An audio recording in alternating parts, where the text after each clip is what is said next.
आप अपने शुहदा की बात करते हैं।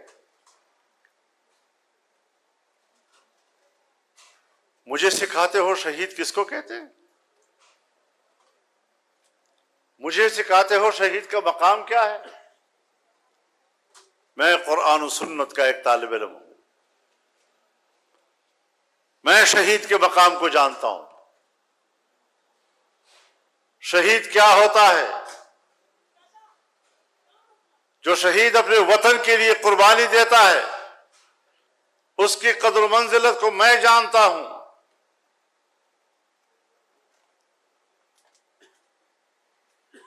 आप मुझे उसकी कदर मंजिलत न समझाएं। मैं तुम्हें जानता हूं कि तुम्हारे नजर में अपने शहीद की क्या कदर कीमत है। क्या बता सकते हो? आज तक कौम को तुमने बताया कि कारगिल में आपके कितने जवान शहीद हुए और आपने वहां से कितने शुहदा के जनाजे वसूल किए? जरा बताओ तो सही। तुमने अपने शुहदाओं को हिंदुओं के सपुर्द किया और वहां से एक बयान आया कि हमने इस्लामी तरीके से उनको दफन कर दिया। उनकी तादाद मुख्तलिफ बताई जा रही है, लेकिन है सैकड़ों में।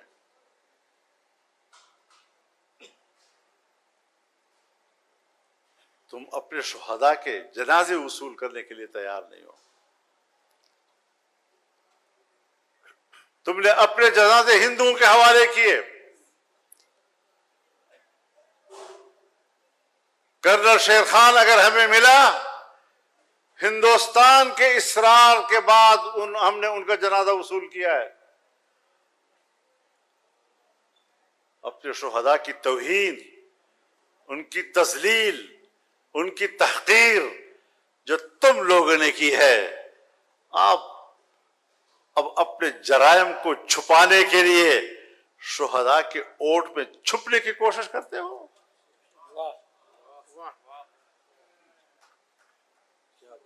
हमने कोई गलत बात नहीं की। पाकिस्तान एक इदारा जाती मुल्क है और पूरी दुनिया है। इदारे मुतय्यन है, उनका दायरा कार मुतय्यन है, उनका दायरा इख्तियार मुतय्यन है। अगर मैंने आपको उनकी जिम्मेदारियों की तरफ मुतवज्जह किया है, अगर मैंने आपको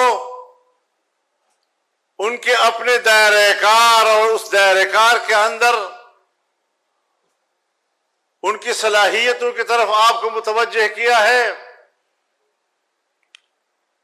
तो मैं अब भी कहता हूं कि पॉलिसी साहब लोगों, सिपाही ने तो आपका हुक्म मानना है, पॉलिसी साज तो आप बड़े हैं।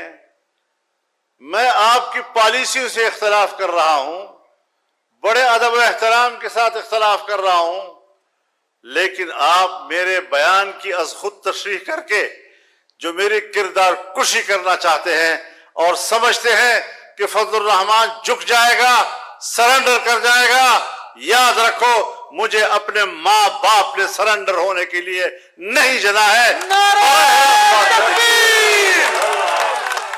नारे तकबीर!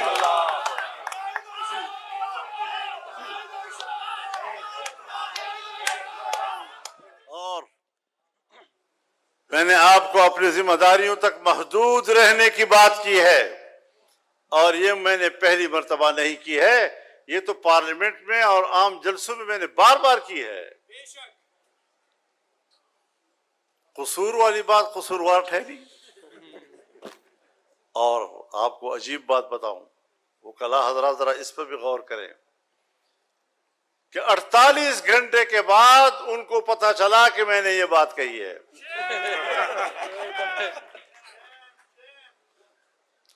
और एक मौलवी साहब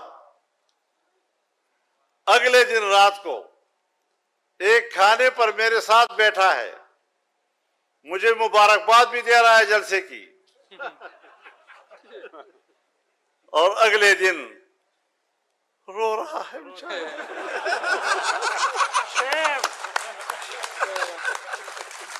48 घंटे के बाद उसको पता चला,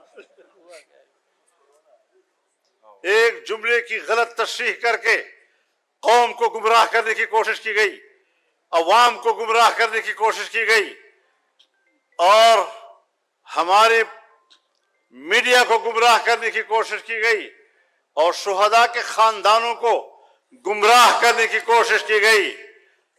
अगर पाकिस्तान का एक सिपाही मुल्क के लिए कुर्बानी देता है और इसीलिए वो फौज में भर्ती हुआ है, जमीयत उलमा इस्लाम तो फौज नहीं है, फिर मेरे जमीयत उलमा इस्लाम के सफ़ों के अंदर से बड़े अकाबिर से लेकर आम उलमा और तुलबा तक 200 से ज्यादा शहीद क्यों हमने दिए? किसके लिए दिए? तुमने इस किस्म की हरकत करके जमीयत उलमा के कारकुनों और उनकी कुर्बानियों का मजाक उड़ाया है, और अब इसका रद्द-ए-अमल आएगा।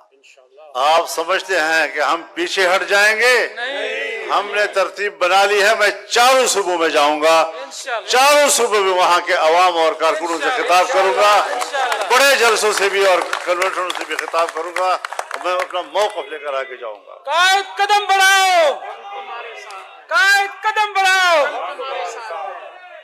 तुमने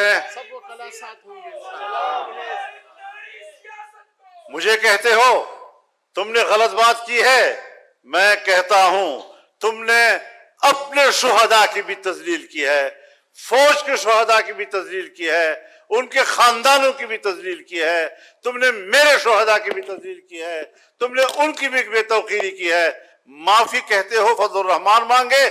नहीं।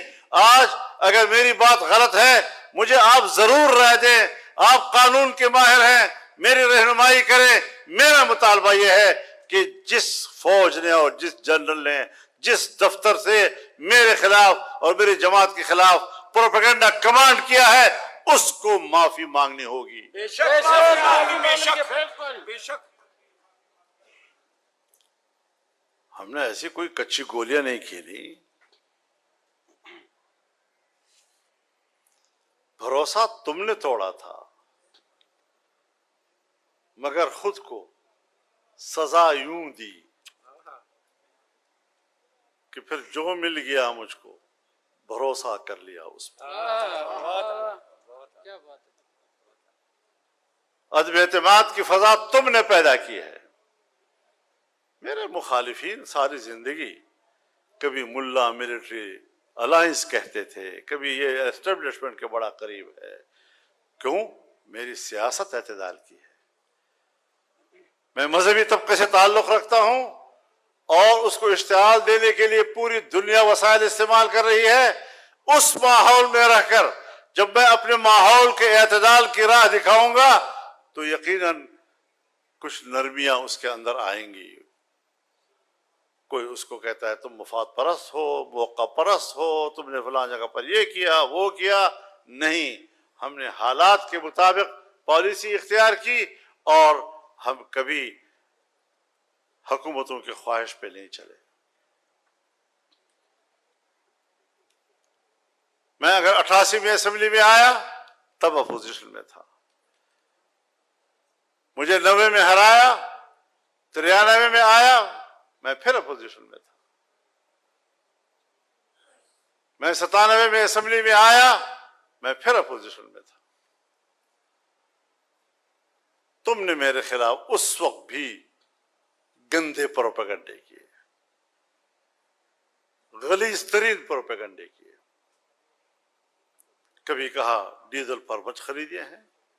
भाई डीजल परमिट अगर मैंने लिया है तो दस्तावेज होगा ना, परमिट के मानी दस्तावेज। 2003-04 में आपने मेरे खिलाफ ये प्रोपेगेंडा किया, आज 2026 है, कहीं कोई उसका रिकॉर्ड का कोई पुर्जा तुम्हें आज तक मिल रहा है? प्लाजे ले लिए हैं, फैक्ट्रियां बना ली हैं, दुबई में होटल बना लिए हैं, 80,000 की लस्सी पी ली है, 2 दिन मैं होटल में ठहरा हूं, 80,000 की लस्सी पी दी हुई। शर्म भी नहीं आती इस किस्म की गुफ्तगू करते हुए। और फिर एक वक्त आया जब एस्टेब्लिशमेंट के एक अहम शख्सियत ने मुझे पैगाम भेजा कि मैं मिलना चाहता हूं। मैंने इनकार कर दिया। नवाबजादा नसरुल्लाह खान मरहूम बीच में आए और मुझे कहा कि जी आपको बात कर लेनी चाहिए। मैंने अपनी जमात से मशवरा किया, उन्होंने भी मुझे कहा कि हाँ हमें मिल लेना चाहिए ताकि पता तो चले कि हम किस गार से डसे जा रहे हैं। उन मुलाकातों में जब मैंने अपनी शिकायत उनके सामने रखी और मैंने उनको चैलेंज किया कि अल्लाह तुम्हें देख रहा है, अल्लाह तुम्हें सुन रहा है, मैं भी बैठा हूं, तुम भी बैठे हो, अगर मेरे हाथ के या मेरे माहौल के अंदर कोई ऐसे गलत काम हुआ हो, कोई ऐसे गलत मफादात मैंने हासिल की हो, तो अल्लाह के लिए कम से कम मुझे वाज़ेह तौर पर बता दो कि फजल रहमान आपके अंदर ये नक्स है। उस आला तरीन अफसर ने सर झुकाया, फिर सर उठाया, फिर कहा मौलाना कोई ऐसी बात नहीं है, कतन कोई ऐसी बात नहीं है। तो मैंने कहा फिर मेरी किरदारकुशी क्यों की तुमने, क्यों गलत बातें की मेरे बारे तुमने? जवाब सुनिए जरा वकला हजरात, मैं कंसर्न क्वार्टर्स को हिदायत दे दूंगा, इंशाल्लाह आइंदा ऐसा नहीं होगा। This was the response of that very important personality. माशाल्लाह। मैं कंसर्न क्वार्टर्स को हिदायत दे दूंगा, आइंदा ऐसा नहीं होगा। तो मैंने कहा जी आपने तो कह दिया कि हमने जो बोला झूठ बोला, गलत बोला, और आइंदा मैं हिदायत दे दूंगा ऐसा नहीं होगा, लेकिन मेरा दावा तो अपनी जगह बरकरार है कि तुमने इलेक्शन में धांधली कराई है। बिल्कुल। और हुक्मरान जो भी बनेगा धांधली से बनेगा। सो आज मेरा सवाल यह है कि धांधली से बनी हुई हुकूमत हमें कबूल नहीं है। तुम किस बात में लोगों को उलझा रहे हो?